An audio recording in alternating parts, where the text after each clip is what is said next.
Yo, what's shaking? It is the Friday prediction show on the Orange Bloods Texas Football Channel. I'm Jeff Ketchum, joined by Anwar Richardson and Jason Sukamel. This video brought to you by PrizePicks, the game that we're all addicted to, the game that will 100% match your initial deposit up to $100. Use your promo code OrangeBloods when you sign up so that they know you came from our Friday show.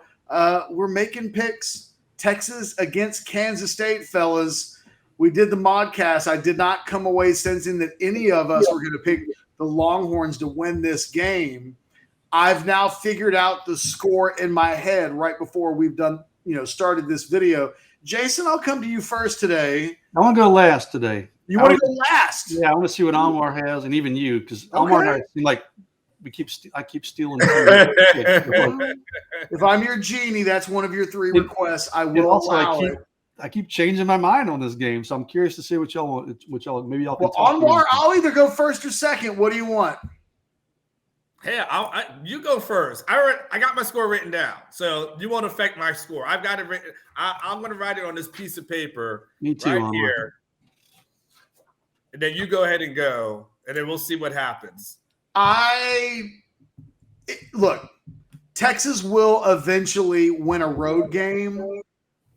I might even give them the benefit of the doubt against Kansas should they go into that game and they don't win Saturday against Kansas State. I cannot give this team the benefit of the doubt. It is unearned.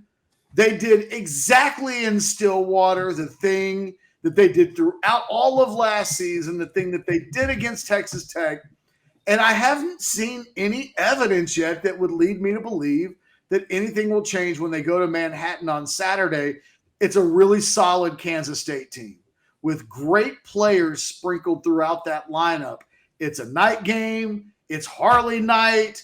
They will show up knowing that might be the last time they ever get Texas at home. And I think they understand the stakes of this game, that if they lose, they're probably out of the Big 12 championship game mix as well.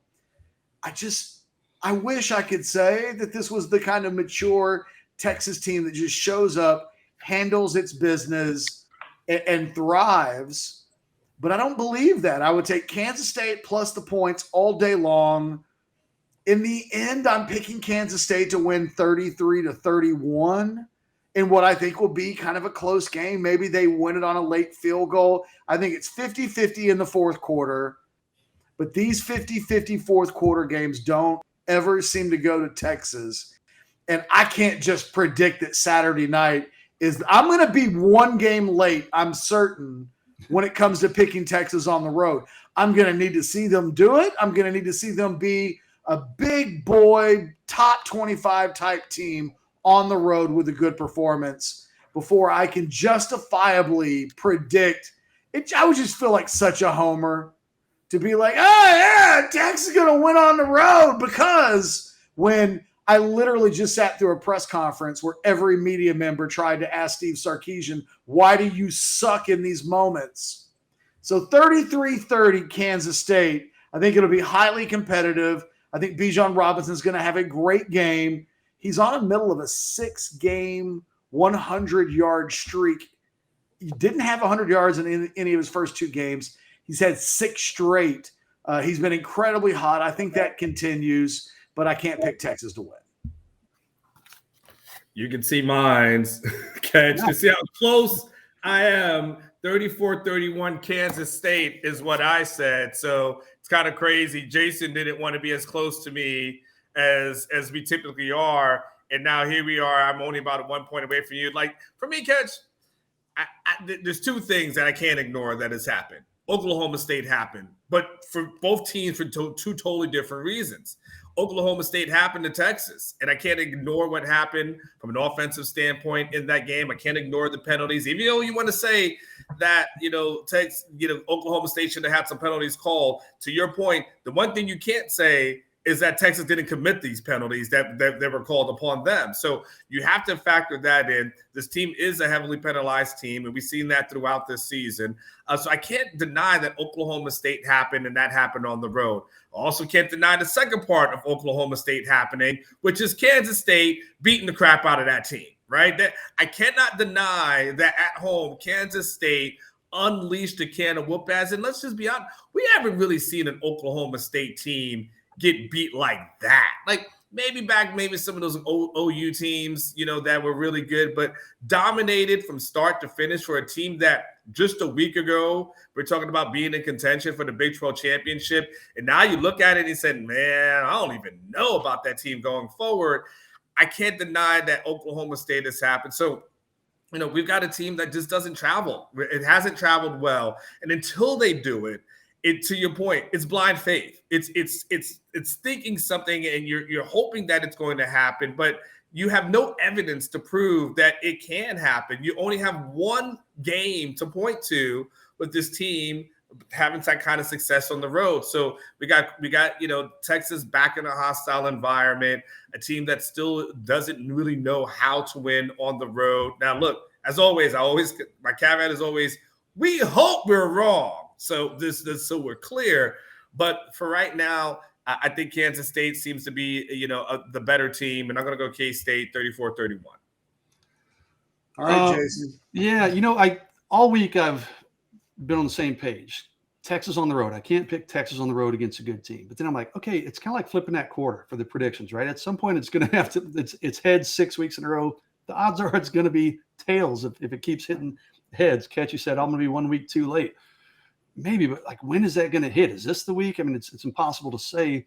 Y'all both had what? Omar, you had 34-31?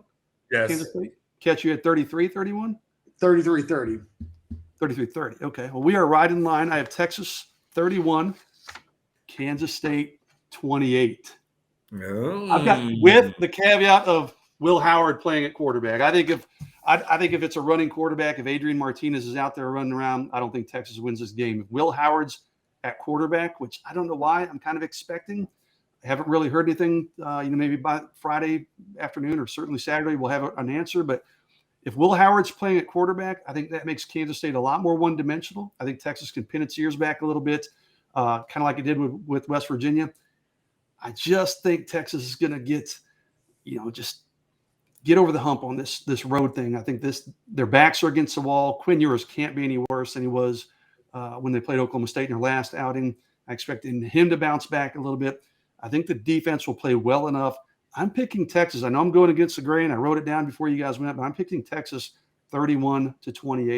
That's a BS pick, by the way. And how do you pick two outcomes? That's not a prediction. Well, I'm picking them to win because I think Will Howard's gonna play. But you said if Adrian Martinez plays, then you change your prediction. Then I would probably change my pick. He can change his pick the day of the game. I have done that. But you have to go in and into the prediction thread. Well, literally, and announce it as we record this. But no, I won't even change it. I'll keep it regardless. I'm going 31-28 Texas. Okay. My confidence would be much lower though if Martinez. I'm going to talk you out of this Texas deal. I think because I'm looking at the prize pick entries for the Texas players. I really don't know what to do on a lot of these. I feel like, it's funny. Just for the record, a week ago, I proclaimed that I was betting $100 on a flex play and then I would go 5 for 5. And I declared all of the picks 5-star, no doubt about it. I'm going to hit on them. I ended up going 4 out of 5 and only doubling my money. I hit on Deuce Vaughn. I don't know if Blake has that graphic. Yeah, I hit on Deuce Vaughn at the more than 17.5 fantasy points. I hit more than 115.5 on Blake Curham's rushing yards. Both of those, they nearly doubled their totals. I hit CJ Stroud on the more 354 passing yards. Spencer Sanders was 60 or 59 yards away. His rushing yards number was 50.5. He finished the game with -9. So I was spot on with that one. The one that kept me from winning the same $1,000 that Anwar won the week before, I thought Xavier Hutchinson with 99.5 receiving yards against that Oklahoma defense that we've seen give up so many passing game yards. He finishes with 10 catches for 72 yards.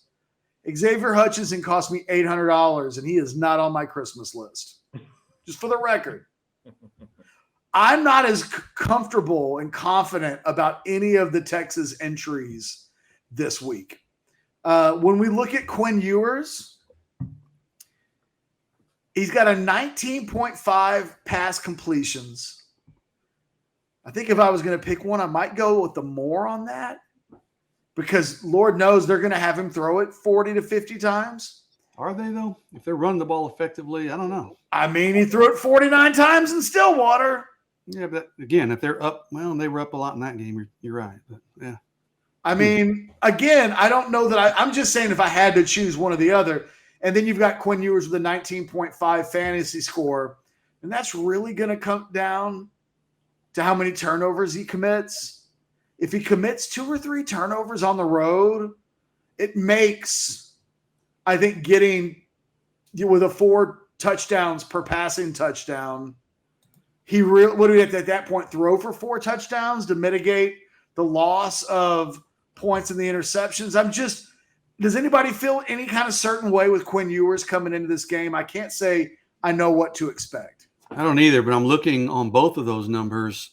He's only surpassed it. I'm not counting Bama because he got hurt. Against Oklahoma is the only time he's surpassed that either one of those numbers. So in what, 4? That's interesting. Yeah, he's only surpassed it one time. What was it? Iowa State, Jason? What was Iowa State? For fantasy points, Iowa State, he had 17.58. For passing yards, passing completions. Yeah, he had 17 against Iowa State on. And last game, he had 19 on passing completion. So he was right there at it. But he's only actually gone over that 19.5 pass completions and 19.5 fantasy score one start this year. Not counting the Alabama game. Feels like they're trying to sucker us into a more on that, and the data would say go less. All right. Then we've got Bijan. Bijan for me, just keep taking the more. I'll take the more on the 115.5 rushing yards. He's hit like 130, 135, and 140, I think, in his last 3 running games. And this is a game against Deuce Vaughn. You know he wants to have a good game against Deuce Vaughn, right? I don't know about receiving yards because some games he's heavily involved and in other games he's not. I'd stay away from that, but I would hit the more on the 115.5 rushing yards and the more on the 145.5 rushing and receiving yards. If he doesn't hit 140 or 130, 140 rushing, he'll get over the total in receiving yards. And then I always like to hit the more with Bijan in the fantasy score. He's a guy that gets in the end zone. He's not, we'll look at the Deuce Vaughn numbers in a little bit. Deuce Vaughn doesn't get at the end zone. He gets in the end zone at about 50% of the rate that Bijan does. So if you feel confident about the 140 and he's getting a touchdown, 1 touchdown in that game, and he catches a few passes, he's at that number pretty easily just by what he consistently does. Yeah, I would certainly go with the more on the rushing yards, but we're just following his pattern. I mean, you said it's been 130, 135, 140 last 3 weeks, and those are against pretty good defenses too. It's not like he's playing against scrubs. So of all of those, I like the more than the 115.5. That's the one I'm playing. Mm-hmm. I will play that one quite a bit. Here's one I'm not so sure about, though. They've only got 2 listed for Xavier Worthy. 4.5 receptions and a 15.5 fantasy score. This is going up against the number 1 pass efficiency defense in the Big 12, who is only allowing like a 113 pass efficiency per game on the average. That's pretty crazy good. I know it's not against, I know they've had some quarterbacks throw for some numbers against them. They completely shut down Oklahoma State's passing game last weekend, though. And Xavier's been so up and down this year. Mm-hmm. If you had to pick one of those, I personally probably would take the more on the 4.5 receptions. But I don't know about the fantasy score. I think I would stay away from that. I agree. I've been burned on Xavier on his more receptions, like more times than not. I mean, it just seems like such a low number for him. But then a lot of times, I mean, I'm looking like Texas Tech 3, West Virginia 7, Oklahoma 3, Iowa State 8 receptions, Oklahoma State 4. So I mean, 4.5 seems like such a low number, but I think I'm still getting suckered into last year's Xavier's worthy than this year. So I'd probably go more on the receptions with you, Catch, but a little reluctantly. Yeah, it's one of those things that I want to take the more on it because it almost seems sacrilegious to say, he would have the less or on something to that effect. But what you got to at that point, you got to be factoring in, the timing that's necessary to throw to a guy like Xavier Worthy. Xavier Worthy's a fast guy, okay? And so if Quinn is under pressure, we talked about it before about Big Felix. How do you pronounce his name, Jason? I don't have it in front of me, Almar, and there's no way I can repeat it from memory. I'm just glad you remember Felix. Yeah, the big portion of it is he's called Big Felix, but he's got 7.5 sacks. They've got a defensive line that's known for getting pressure, that's viewed as one of the best defensive lines in the country, and that one of the better defensive lines in the country, definitely one of the best ones in the Big 12. And so, Quinn's going to be under pressure. Like, he's going to be under duress. Will he have enough time to get the ball down to Xavier Worthy down the field? Like, I'm not quite sure about that. I think it's going to be tough for him just because of the pressure that he's going to be under. I would probably lean more towards the less on that because it seems like there's always a drive where you see like, man, there's Xavier. It's like bam, bam. Then all of a sudden it's going to be a little bit tougher, for him. So I'd probably just take the less just because I think Kansas City's defense, or at least K-State's defense, I'll get the team right eventually. K-State's defense is going to be a little bit of a tough matchup, just applying the pressure to Quinn. And I just don't know how quickly he'll be able to get the ball out to a guy like Xavier. Here's one to just stay away from. Jordan Whittington is listed at 50.5 receiving yards. From weeks 2 through 6, he went over 50 yards every week. In the last 2 weeks, he's only combined to catch 3 passes, I think for a combined 50 yards in the last 2 weeks. And then if you go back to week 1, he also didn't break 50 yards, which is a long way of me saying he and Quinn Ewers have a problem, really, in terms of consistently hooking up. When he's playing with Hudson Card, Jordan Whittington was getting 50 yards every week.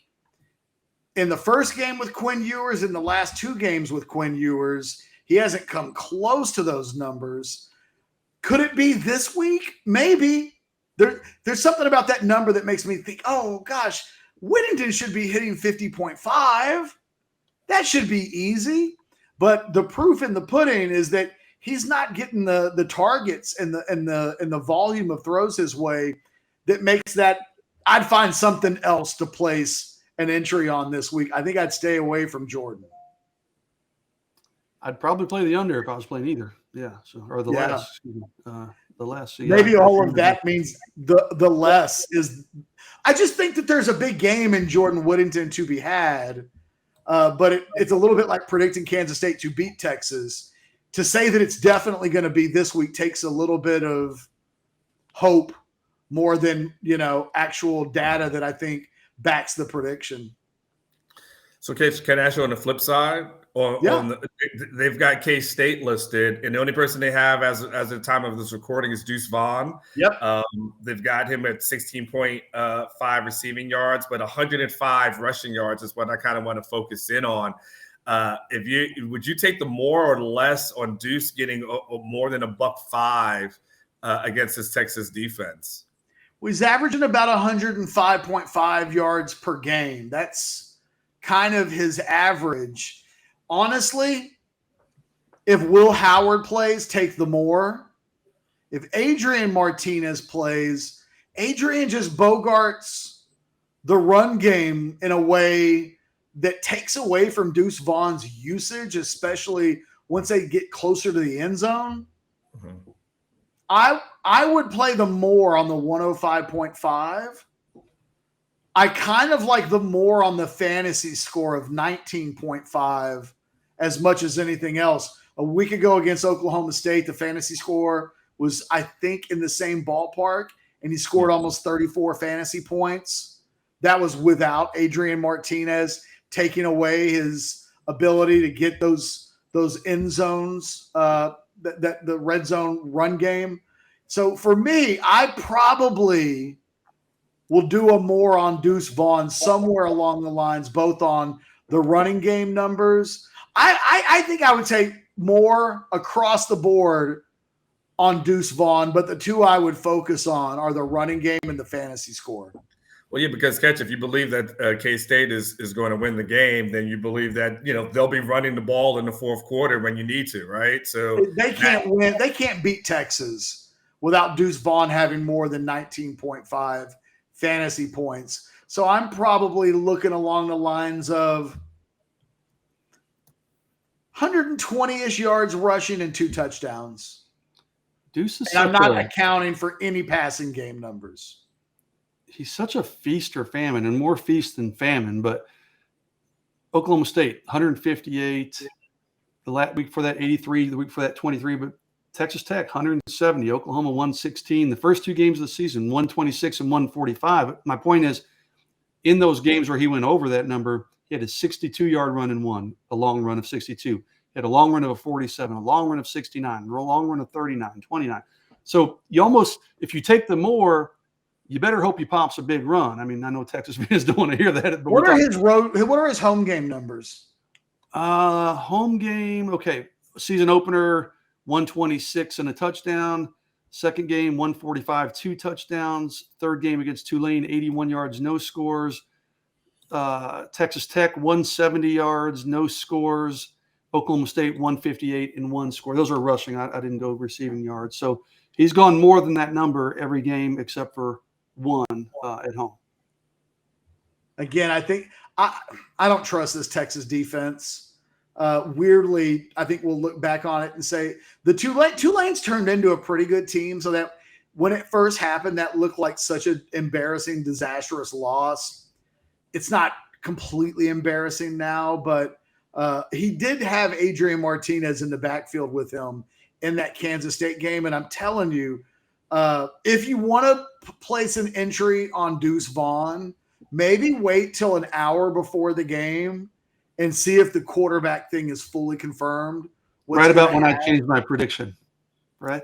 Well, I'm telling you, if Adrian Martinez plays, I think I might just completely stay away from the rushing yards for Deuce Vaughn, and the fantasy number gets harder to hit because they get inside the 5-yard line, and where that's Bijan time or Roshan time for Texas, that becomes Adrian Martinez time for Kansas State when he's healthy. They literally use a 5'6" Deuce Vaughn as like a fullback for their quarterback in those situations. And look, they're really effective with it. It just makes knowing what to do with Deuce Vaughn from a PrizePicks entry standpoint really hard. But I love the Bijan numbers. I will almost certainly go heavy and have a Bijan entry, probably those rushing yards at 115.5 in every single thing that I do this weekend. His name will be on an entry. Yep, I tend to agree. Yeah, I would say as well.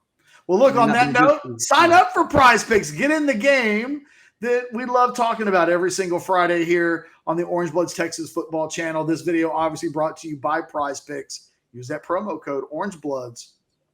They will 100% match your initial deposit up to $100.